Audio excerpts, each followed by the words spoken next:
अस्सलाम वालेकुम स्टूडेंट्स, उम्मीद है आप खैरियत से होंगे।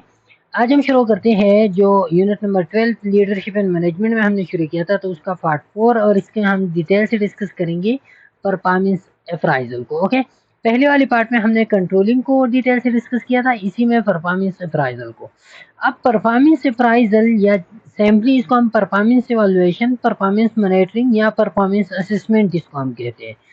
अब इसमें हम क्या करते हैं, performance appraisal is a process of evaluating an employee's performance for a job in terms of its requirements.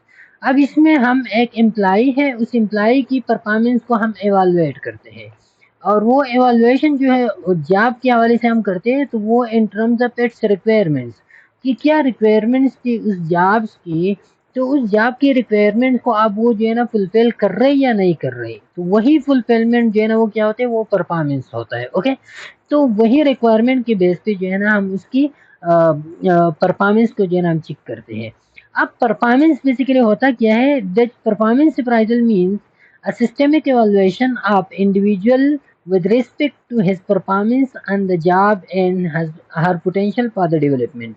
इसमें हम क्या करते हैं, इसमें जो है ना हम एक सिस्टमिक इवैल्यूएशन होता है, ये स्टेप बाय स्टेप होता है ये।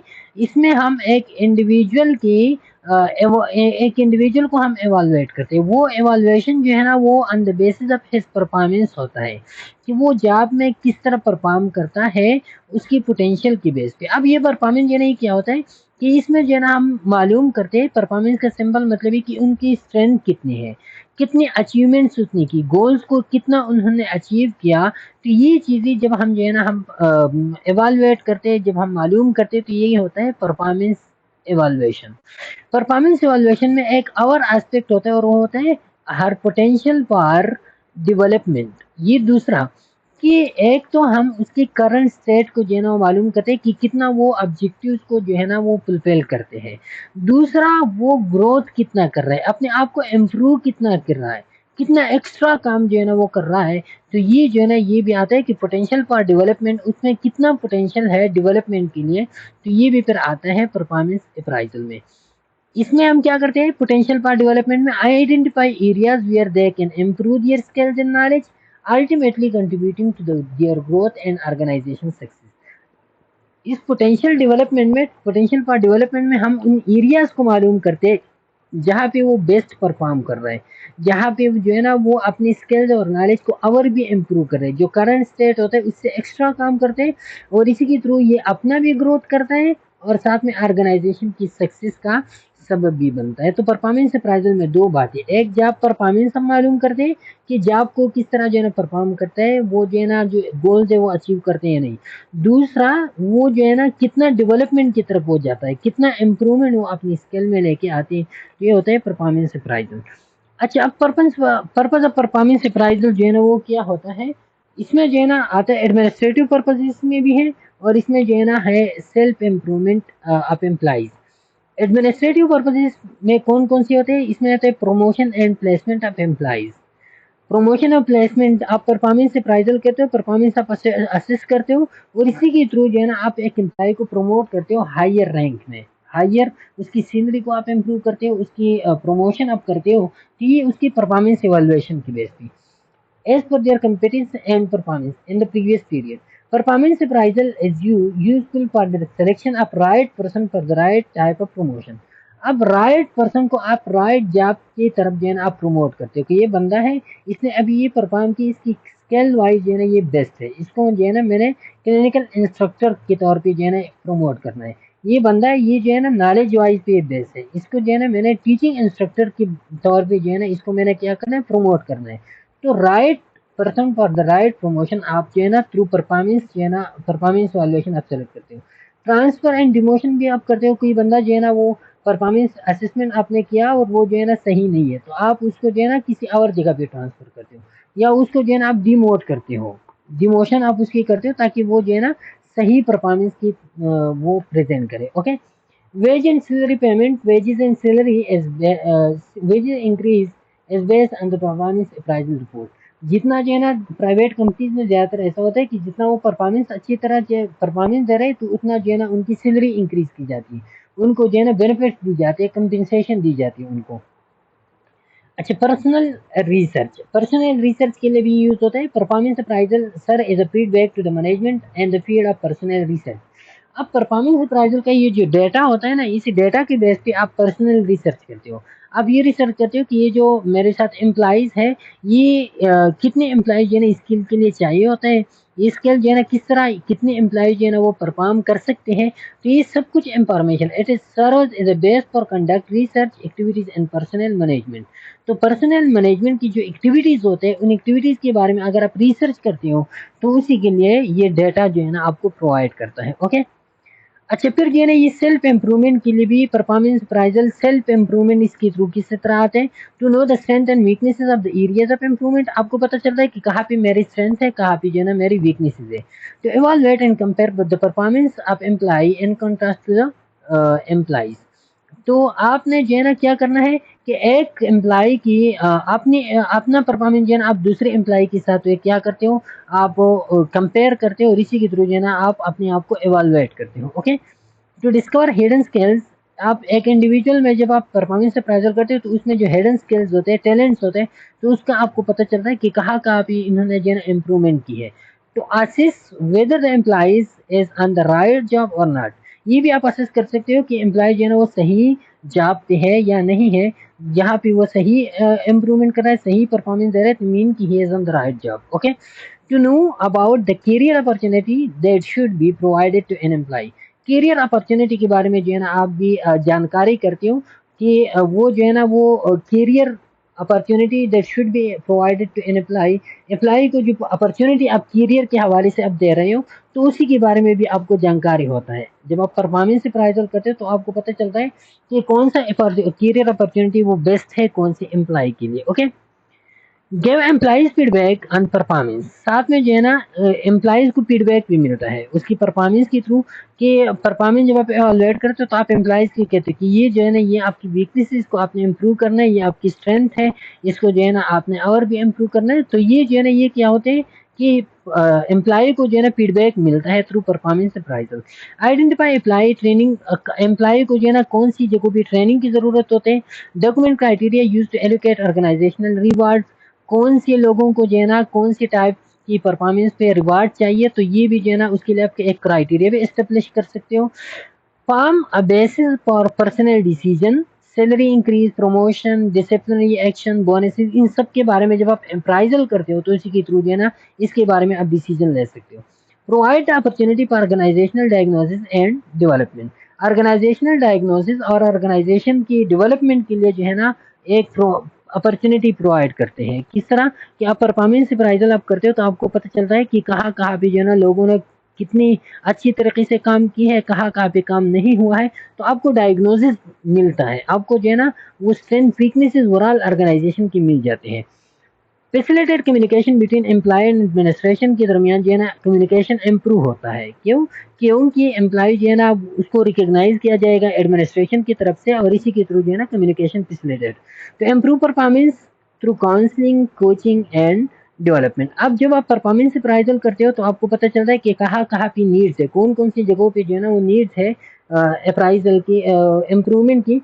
तो फिर जो है ना उन जगहों पे आप काउंसलिंग करते हो एम्प्लॉय की, उसकी कोचिंग करते हो, उसकी डेवलपमेंट आप करने की कोशिश करते हो। अच्छा, अब एडवांटेजेस इसकी क्या है। सबसे पहला जो एडवांटेज है, ये क्या है कि provide record of performance over a period of time.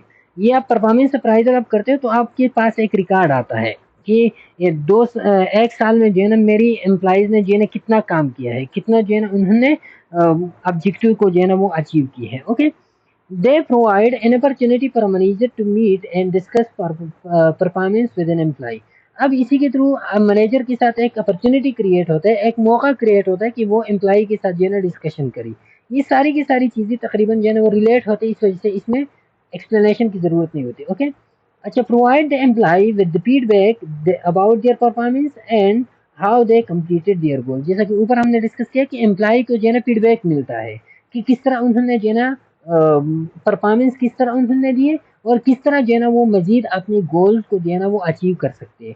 Provide an opportunity for the employee to discuss issues and clarify expectation with their management.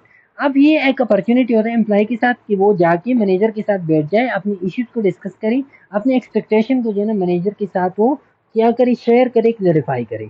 Upper opportunity to think about the upcoming year and develop employee goals. अब performance appraisal आपने की, आपको पता चलता है कि इसी की थ्रू जब हम काम करते हैं तो अगले साल हम कितनी गोल्स को जो है ना अचीव कर सकते हैं। तो ये एक अपॉर्चुनिटी है ताकि अगले साल के लिए आप गोल्स को सेट करो। Okay, can be motivational with the support of good reward and compensation system. अब जिसने अच्छी तरीके से परफॉर्म किया तो उसको आप गुड रिवार्ड देते हो, कंपनसेशन देते हो, इसी की वजह से वो मोटिवेट हो जाती है। डिसएडवांटेजेस, सबसे पहले app not done appropriately can be negative experience. अगर सही तरीके से आपने नहीं किया तो वो लोग जिनको जो है ना जिन हमने अच्छी परफॉर्म किया था, आपने उनको जो है ना नेगेटिव वे पे ट्रीट किया, तो वो लोग जो है ना वो डीमोटिवेट हो सकते हैं, नेगेटिव एक्सपीरियंसेस डेवलप हो सकते हैं। Are very time consuming specially for manager with many employees. उन मैनेजर के लिए बहुत ज़्यादा डिफिकल्ट होता है परफॉर्मेंस अप्राइजल, जो इनके साथ मल्टीपल एम्प्लॉइज होते हैं तो टाइम कंज्यूम कर रहे बहुत। Are based on human assessment and are objective subject to rater errors and biases. अब ये जो है ना ह्यूमन सब्जेक्टिव असेसमेंट ये होता है, मोस्टली क्वालिटेटिव मेजरमेंट आप इसमें करते हो। तो ये जो रेटर होता है जो परफॉर्मेंस अप्राइजल करते हैं, इवैल्यूएशन करता है, तो वो जो है ना वो रिश्तेदारियाँ वगैरह जो है ना दोस्तियाँ वगैरह इसमें पालते हैं, तो ह्यूमन असेसमेंट होता है, इसी वजह से रेटर एरर बाइसेस आते हैं। If not done right can be completely waste. अगर आपने जो है ना सही तरीके से आपने नहीं किया तो ये एक वेस्ट, आपने जो है ना रिसोर्सेज को भी वेस्ट किया, अपने टाइम को भी वैसे कंज्यूम किया, तो कुछ भी आपने हासिल नहीं किया। क्योंकि अगर सही तरीके से आप नहीं करते तो फिर आप किसी को जो है ना उसकी वीकनेस पे ब्लेम भी नहीं कर सकती, किसी को उनकी स्ट्रेंथ पे आप रिवार्ड भी नहीं दे सकती। क्यों? क्योंकि आपने अप्राइजल को जो है सही नहीं किए। ओके, तो सबसे पहले आप जो है ना ऑर्गेनाइजेशन में प्लानिंग करते हो, ये एजेंसी का मिशन होता है प्लानिंग। प्लानिंग को जो है ना फिर आप परफॉर्म करते हो, परफॉर्मेंस से जो है ना आपको रिजल्ट आता है, तो रिजल्ट आप अप्राइज करते हो, असेस करते हो कि कितना जो है ना वो परफॉर्मेंस किस हद पे हुआ है। ये परफॉर्मिंग क्या होता है, ये एजेंसी का रिजल्ट होता है। अप्राइजल क्या होता है, ये फाइनल कंसिक्वेंसेज होते हैं कि उन्होंने जो है ना निगेटिव वे पे जो है ना वो गई है, पॉजिटिव वे पे गई है। ये ओवरऑल प्रोसेस ऑनगोइंग मैनेजमेंट होता है, जिसमें जो है ना आप कोचिंग करते हो, आप एम्प्लॉय ग्रोथ पे फोकस करते हो, आप जो है ना क्या करते हो, डेवलपमेंटल प्लान पे, ट्रैकिंग परफॉर्मेंस पे, फीडबैक एडजस्टमेंट पे, फिर जो है ना आप काउंसलिंग पे। इनमें आप क्या करते हो कि जहाँ पे करेक्टिव एक्शन की जरूरत है तो काउंसलिंग आप करते हो, डॉक्यूमेंटेशन करते हो, आप करेक्टिव एक्शन जो है ना वो आप लेते हो एट द एंड में। ओके, तो ये क्या होता है, ये ओवरऑल जो हमने पढ़ा ना कि ये आपने जो है ना इधर क्या किया, ये जो है ना ये इनपुट है, या फिर जो है ना फिर आपने क्या किया, इधर जो है ना आपने कंट्रोलिंग की, सॉरी इधर जो है ना आपने परफॉर्मेंस अप्राइजल किया, और इधर जो है ना फिर आपने कंट्रोलिंग किया। ओके, अच्छा, मेथड ऑफ परफॉर्मेंस अप्राइजल, कौन कौन सी मेथड हम यूज करते हैं परफॉर्मेंस अप्राइजल के लिए। सबसे पहले जो है ना वो है इजी अप्राइजल, है ऐसे अप्राइजल। ऐसे अप्राइजल में हम क्या करते हैं, the writer right a narrative description and implies strength, weaknesses, past experiences, potential and suggestion for the improvement। इसमें जो रेटर होता है, जो इवैल्यूएशन करता है, जो बंदा इवैल्यूएशन मैनेजर हो जो भी हो, वो क्या करते हैं, वो ऐसे टाइप लिखते हैं कि इस बंदे में जो है ना ये एम्प्लॉय मैंने असेस किया, इसमें ये स्ट्रेंथ है, ये वीकनेसेस है, ये इसके पास एक परफॉर्मेंस है, ये इसकी पोटेंशियल डेवलपमेंट है, ये जो है ना इनको इम्प्रूवमेंट की ज़रूरत है। तो ये एक ऐसे टाइप जो है ना वो लिखते हैं, ऊपर जो है ना उसका नाम होता है, नीचे सारी डिस्क्रिप्शन जो है ना नरेशन वो लिखते हैं। एडवांटेजेस की ये होता है कि एक तो सैम्पल है, no complex form, extensive training वगैरह की इसकी ज़रूरत नहीं होती कि परफॉर्मेंस अप्राइजल के लिए आपने बाहर से कोई बंदा जो है ना बुलाना होता है, तो वो नहीं होता। आप सिंपल से जो है ना एक नरेशन लिखते हो। लिमिटेशन इसकी क्या है कि ये स्ट्रक्चर, इसका कोई खास स्ट्रक्चर नहीं होता है, लाइकली वेरी वाइडली। एक पर्सन जब अप्राइजल करते हैं तो वो एक जैसे ऐसे लिखते हैं, दूसरा पर्सन जब लिखते हैं तो वही ऐसे जो है ना वो दूसरी टाइप के लिखते हैं, तो फिर जो है ना आपने सही कैटेगराइजेशन नहीं कर सकते। डिफिकल्टी टू कंपेयर इंडिविजुअल, इसी के थ्रू अनस्ट्रक्चर होता है, वाइडली वेरीड होता है, तो इसी की फिर जो है ना एक इंडिविजुअल को दूसरे के साथ कंपेयरिंग जो है ना फिर वो डिफिकल्ट होता है। प्रोवाइड क्वालिटेटिव डेटा, और ये जो है ना ये क्वालिटेटिव डेटा प्रोवाइड करते हैं, क्योंकि इसमें जो है ना आप स्ट्रेंथ वीकनेस के बारे में जो है ना एक डिस्क्रिप्शन लिखते हो। क्वांटिटेटिव ये आपको जो है ना नहीं कहता कि इतना जो है ना इस बंदे ने इतनी प्रोडक्ट्स जो है ना ली है, इतना कास्ट जो है ना वो इतने की है, इतने एक्सपेंडिचर, ये चीज़ की ये आपको ज़्यादा प्रोवाइड नहीं कर सकती। अच्छा, क्रिटिकल इंसिडेंट अप्राइजल या anecdotal record. Critical incident appraisal या एनेक्डोटल रिकॉर्ड क्या होता है, it focuses on rater attention on those critical और key behaviour that make a difference between doing a job effectively and doing ineffectively. आप critical incident में क्या करते हो कि आप क्रिटिक टाइप करते हो, आप तनकीद जैसा करते हो कि इन्होंने जो है ना ये जो जॉब इन्होंने की है तो अच्छा जो है ना इसमें किया क्या है और बुरा इसमें किया क्या है। तो एक क्रिटिक टाइप का आपका ये होता है। और इसको जो है ना हम एनेक्डोटल रिकॉर्ड के फॉर्म में भी हम लिखते हैं। एनेक्डोटल का मतलब है कि एक इनफॉर्मल फुल स्टोरी आप लिखते हो। ओके, स्टोरी में आप क्या लिखते हो कि उसने जो है ना वो काम किया था, किस तरह किया था, क्यों किया था, उसने जो है ना अच्छा किया था, बुरा किया था, तो ये सब कुछ जो है ना आप उसमें लिखते हो। The writer writes anecdotes, anecdotes लिखते हैं that describe what the employee did that was specially effective और नॉट। तो एनेक्डोट्स आप लिखते हो, एक फुल स्टोरी आप लिखते हो कि एम्प्लॉय ने किया था, उनमें इफेक्टिव किया था और नॉन इफेक्टिव किया थी। एडवांटेजेस इसके ये है कि ये जो है ना ये बिहेवियर पे फोकस करता है कि बिहेवियर का मतलब है कि कितना उन्होंने इफेक्टिवली जो है ना बिहेव किया, कितना अनइफेक्टिवली काम को किए। Describe which behaviour are desirable and which are to be improve. ये बात डिस्क्राइब करें कौन सा इफेक्टिव है, डिजायरेबल है, कौन सा इनइफेक्टिव है जिसमें इम्प्रूवमेंट की जरूरत होती है। लिमिटेशन इसके क्या होते हैं, time consuming and burdensome method होता है, टाइम बहुत ज़्यादा कंज्यूम करता है, बर्डनसम होता है। मतलब ये कि एक बंदा जब करता है तो कंटिन्यूसली बिहेवियर को जो है ना वो हर एक उसकी जॉब को जो है ना वो बहुत फोकस से जो है ना वो स्टडी करेगा कि ये इफेक्टिव है या नहीं है। Okay, ranking of subordinates difficult, और जो सबॉर्डिनेट्स होते हैं उनके रैंकिंग इसमें डिफिकल्ट हो जाता है। क्यों?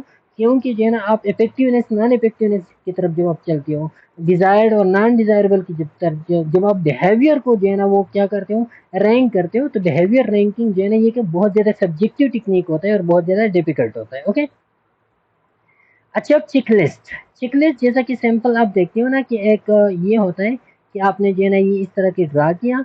ओके, ये इस तरह की ड्रा किया, इसमें डिफरेंट कैटेगरीज होते हैं, डिफरेंट कैटेगरीज होते हैं। आपने जो है ना इधर नेम लिख लिया एक बंदे का, उसके साथ जो है ना इधर करेक्टर लिख लिया, इधर जो है ना दूसरा करेक्टर लिख लिया, इधर आप नेम लिखते हो, इधर उसका करेक्टर, फिर जो है ना दूसरा करेक्टर। ये आपने जो है ना चेकलिस्ट बनाते हो इसका। Okay, the evaluator uses a list of behavioral description and checks up those behaviors that apply to the employee। तो ये क्या करते हैं कि एक बिहेवियरल डिस्क्रिप्शन जो है ना उसका एक लिस्ट बनाता है और फिर जो है ना एक एक के पास जाके उसकी उसी बिहेवियर को जो है ना वो क्या करते हैं, उसी के साथ इवेलुएट करते हैं कि ये बिहेवियर इसको अप्लाई होता है या नहीं होता। The evaluator merely goes down the list and gives yes or no। अब इधर जो है ना सिर्फ ये लिखते हैं कि ये फॉर एग्जांपल इसने लिखा है कि ये जो है ना गुड परफॉर्मेंस, तो इधर जो है ना येस और नो, येस और नो। तो वो जो है ना जाते हैं उसको जो है ना उधर देखते हैं और वो जो है ना एम्प्लॉय की उस बिहेवियर को देखते हैं और सिर्फ येस और नो लिखते हैं, इसमें कुछ और नहीं होता। Okay, since the rater and the scorer are different at reduce. अब इधर बाइसिस कम होता है क्योंकि रेटर जो है ना रेटर ने सिर्फ ये लिखा है कि इसमें ये बिहेवियर है या नहीं है। अब स्कोरर कौन होता है कि वो बंदा जो है ना खुद दो स्कोर करते हैं कि मुझ में ये बिहेवियर है, मुझ में ये बिहेवियर नहीं है, या ये काम मैंने की है या काम मैंने नहीं किया। तो येस और नो में तो इसमें बाइसिस नहीं आ सकती। लिमिटेशन इसके they may be inefficient if there are number of job categories.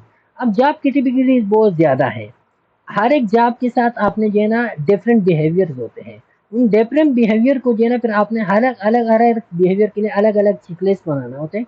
तो फिर ये जो है ना ये क्या होता है, डिफिकल्ट होता है। ओके, अच्छा ग्राफिक रेटिंग स्केल में क्या होता है, each employee characteristic is rated on a scale that has several points ranging from poor to excellent. अब ऊपर में हमने सिर्फ येस और नो लिखा था, अब इधर हम रेट करते हैं। रेट का मतलब ये कि इधर जो है ना हम रैंकिंग देते हैं कि इसका बिहेवियर है तो वो जो है ना पुअर है, मॉडरेट है या एक्सीलेंट है। ओके, बिहेवियर नहीं है तो जो है ना बिल्कुल नहीं है, या जो है ना कुछ एग्जिस्ट करते हैं, तो ये जो है ना ये क्या होता है, ये आपका रेटिंग होता है। Each employee characteristic is rated on a scale that is several points ranging from poor to excellent. Several points होते हैं पुअर से लेके एक्सीलेंट तक। The nature and scope of the characteristic is limited by the organization needs to know। अब इधर जो है ना क्या होता है कि nature and scope of the character इधर बहुत ज़्यादा लिमिटेड होता है। आपने जो है ना जैसा कि ऊपर वाले में लिमिटेड था, इधर इसी में भी बहुत ज़्यादा जो है ना नेचर और करेक्टर बिहेवियर के बारे में आप मज़ीद इंफॉर्मेशन नहीं होती।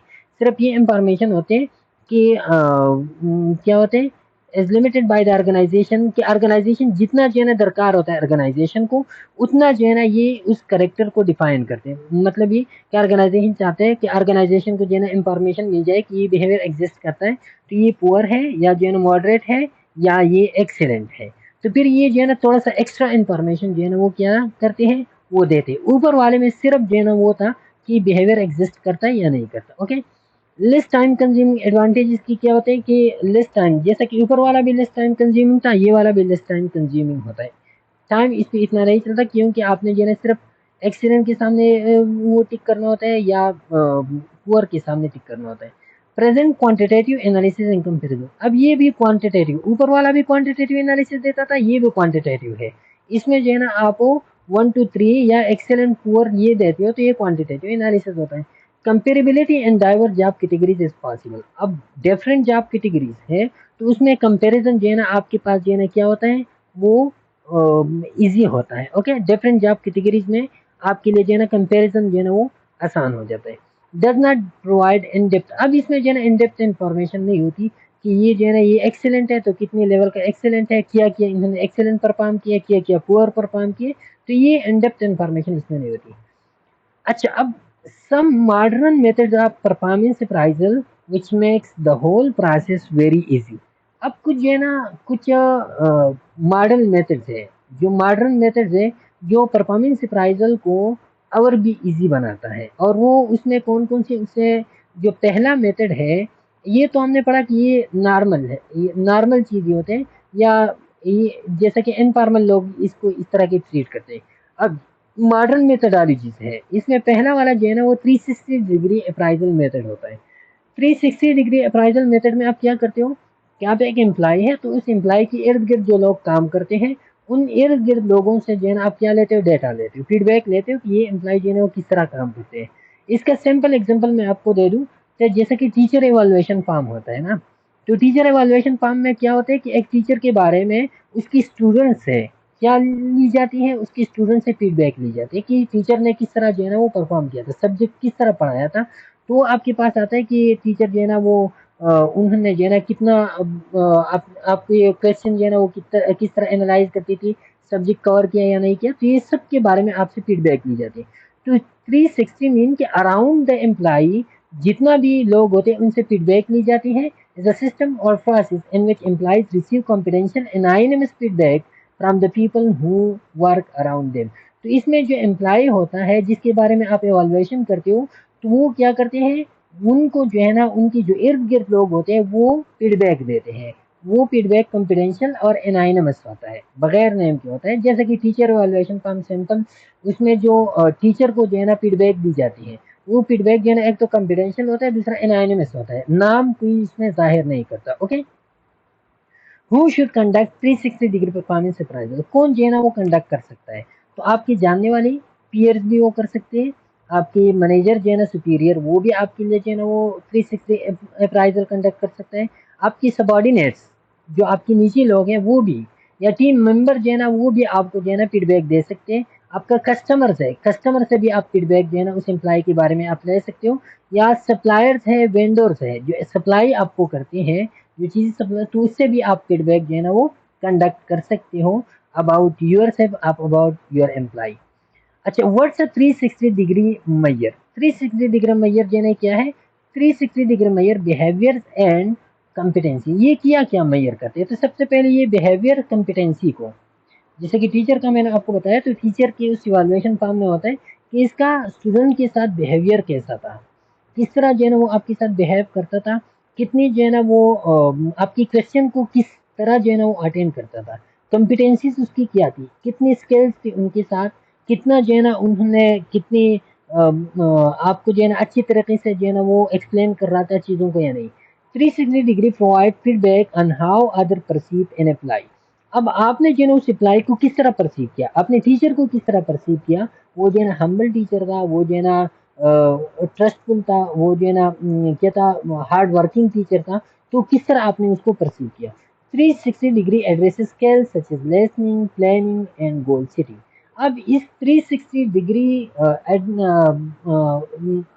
360 अप्राइजल के थ्रू जो है ना हम क्या कर सकते हैं, जब हम हमारे पास डेटा आते हैं तो डेटा के थ्रू जो है ना हम फिर क्या करते हैं, प्लानिंग, गोल सेटिंग वगैरह स्किल्स जो है ना हम एड्रेस कर सकते हैं कि कहाँ कहाँ जो है ना कौन कौन सी जगहों पे प्लानिंग किस तरह हमने करना है।